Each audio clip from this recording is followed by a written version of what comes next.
আজকে তিনি শহীদ হওয়ার পরে সরকারের এত আহাজারি, কিন্তু আমার ভাই যে সময় বেঁচে ছিল সেই সময় অন্তর্বর্তীকালীন সরকারের এই আহাজারি কোথায় ছিল? চিরতরে আওয়ামী লীগ এবং ভারতীয় আধিপত্যবাদের রাজনীতিকে নির্মূল করতে হবে, সেই দায়িত্ব এই সরকারকে নিতে হবে। আমাদের ভাই উসমান হাদি তিনি শহীদ হয়েছেন। আমরা এই অন্তর্বর্তীকালীন সরকারের কাছে প্রত্যাশা করেছিলাম তারা উসমান হাদি ভাইয়ের জীবনের নিরাপত্তা নিশ্চিত করবে। উসমান হাদি ভাই তিনি অসংখ্যবার তার জীবনের ঝুঁকির বিষয়ে তিনি ফেসবুকে লিখেছেন, গণমাধ্যমে বক্তব্য দিয়েছেন, কিন্তু এই সরকার কোনোভাবেই তার সেই বক্তব্যকে গুরুত্ব দেয়নি। আজকে তিনি শহীদ হওয়ার পরে সরকারের এত আহাজারি, কিন্তু আমার ভাই যে সময় বেঁচে ছিল সেই সময় অন্তর্বর্তীকালীন সরকারের এই আহাজারি কোথায় ছিল? তখন কেন আমার ভাই উসমান হাদির নিরাপত্তা নিশ্চিত করে নাই? আজকে বাংলাদেশে দেখেন, সেই জীবিত উসমান হাদির থেকে শহীদ উসমান হাদি আরও বেশি শক্তিশালী।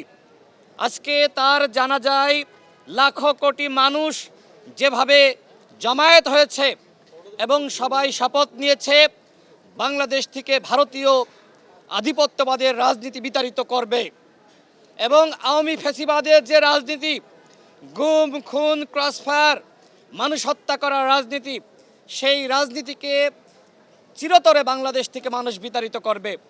আমি এর আগে অসংখ্যবার বলেছিলাম যে আওয়ামী লীগ গুপ্ত হত্যা করার প্ল্যান নিয়েছে, নির্বাচন যত ঘনিয়ে আসবে আওয়ামী লীগের তাণ্ডব তত বাড়বে। এমনকি আমি একটি সংখ্যা উল্লেখ করে দিয়েছিলাম যে আওয়ামী লীগ কমপক্ষে 50 জন প্রার্থীকে হত্যা করবে। দেখেন, আপনারা প্রমাণ পাননি। আমরা বিভিন্ন সোর্স থেকে এই ধরনের তথ্য পেয়েছি যে আওয়ামী লীগ নির্বাচন যত ঘনিয়ে আসবে বিভিন্ন স্থাপনায় অগ্নিসংযোগের ঘটনা ঘটাবে, গুম করবে, এইভাবে গুপ্ত হত্যায় লিপ্ত হবে। সরকারের কি আসলেই টনক নড়েছে? আমার ভাই উসমান হাদি শহীদ হয়েছে, সারা বাংলাদেশের মানুষের টনক নড়েছে, কিন্তু সরকারের টনক নড়ে নাই। আমরা দাবি করেছি অনতিবিলম্বে এই স্বরাষ্ট্র উপদেষ্টাকে পদত্যাগ করতে হবে। শাহবাগে মানুষ জমায়েত হয়েছে, ঢাকা বিশ্ববিদ্যালয়ে শিক্ষার্থীরা জমায়েত হয়েছে, সারা বাংলাদেশে মানুষ রাজপথে নেমেছে। এই স্বরাষ্ট্র উপদেষ্টাকে সরিয়ে না দিলে এই আন্দোলন সারা বাংলাদেশে দাবানলের মতন ছড়িয়ে পড়বে।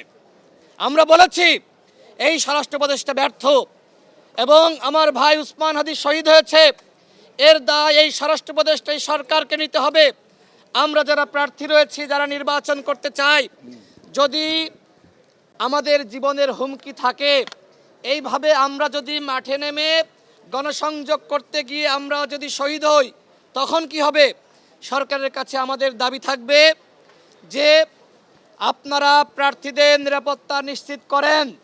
আজকে যদি প্রার্থীদের নিরাপত্তা নিশ্চিত না করতে পারেন, সেক্ষেত্রে কিভাবে আপনারা অবাধ সুষ্ঠু নিরপেক্ষ নির্বাচন জাতিকে উপহার দেবেন?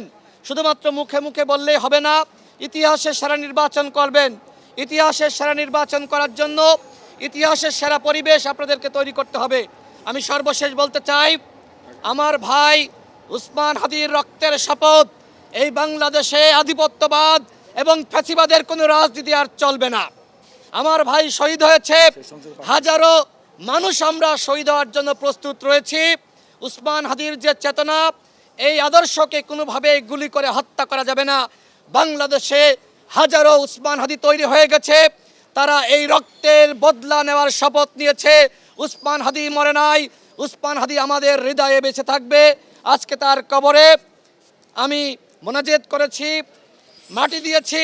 আমাদেরও হয়তো এই সরকার নিরাপত্তা নিশ্চিত না করতে পারলে আমাদেরও হয়তো উসমান হাদির পরিণতি ভোগ করা লাগতে পারে।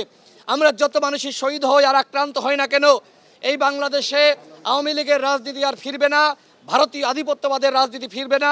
চিরতরে আওয়ামী লীগ এবং ভারতীয় আধিপত্যবাদের রাজনীতিকে নির্মূল করতে হবে, সেই দায়িত্ব এই সরকারকে নিতে হবে।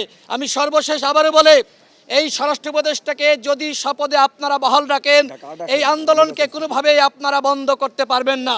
সুতরাং আজকে জানাজা থেকে ইনকিলাব মঞ্চের পক্ষ থেকে 24 ঘন্টা সময় দেওয়া হয়েছে। আমি দাবি জানাচ্ছি 24 ঘন্টার মধ্যেই এই স্বরাষ্ট্র উপদেষ্টাকে পদত্যাগ করতে হবে।